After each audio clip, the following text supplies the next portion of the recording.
কিছু হয়েছে এখন পর্যন্ত সব সংবিধানের আলোকে, সব সংবিধানের আলোকে, ঠিক আছে। সেই জন্য আমি বললাম কভু আসি বিষে দংশিনী যারে।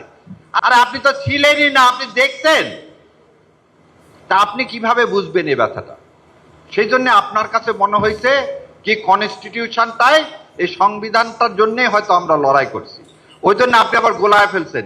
90 সালকে আপনি কি করছেন যে এই বিপ্লবের সাথে তুলনা করতে যাচ্ছেন।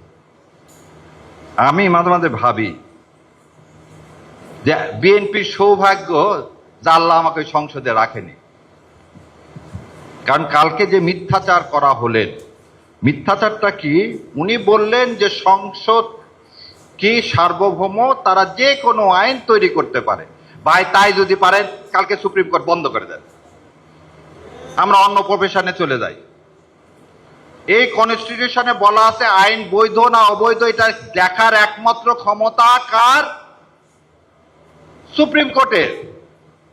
আপনি উঠে বলতেছেন যে না, আমরা যা বলবো সেটাই আইন, সুপ্রিম কোর্টকে। অতএব পঞ্চদশ সংশোধনের কথা বলে বেগম খালেদা জিয়া, আল্লাহ ওনাকে বেহেশত নসিব করুক, এই সংবিধান ফেলে দেওয়ার কথা যে বললেন, ওনাদের কথা ছিল পঞ্চদশ সংশোধনীতে যেসব করা হয়েছে সেই কারণে সংবিধান ফেলে দিতে বলা হয়েছে। এখন সেই সংবিধান আমরাই কি করব? আমরাই অ্যামেন্ডমেন্ট করব। আমরা সংস্কার করব না, আমরা কি করব?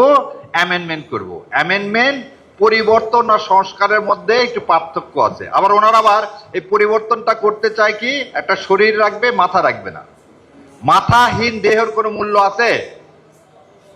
মূল্য নাই। এই যে একটু আগে ভাই আসছিলেন আপনাদের সামনে দাঁড়ায়, ওনারা কেন গুম কমিশন কে কেন এই অধ্যাদেশকে বাদ দিতে চাচ্ছেন? তাহলে ওনাদের নিঃসন রাষ্ট্রের মালিক।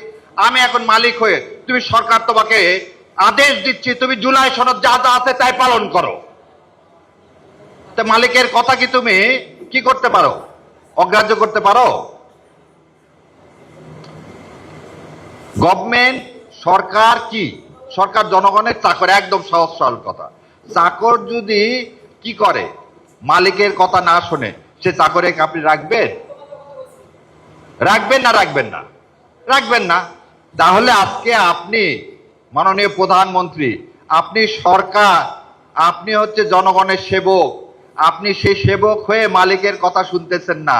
মালিক কিন্তু আপনাকে ফেলে দিবে, মালিক কিন্তু আপনাকে ফেলে দিবে। কেন ফেলে দিবে? চলেন,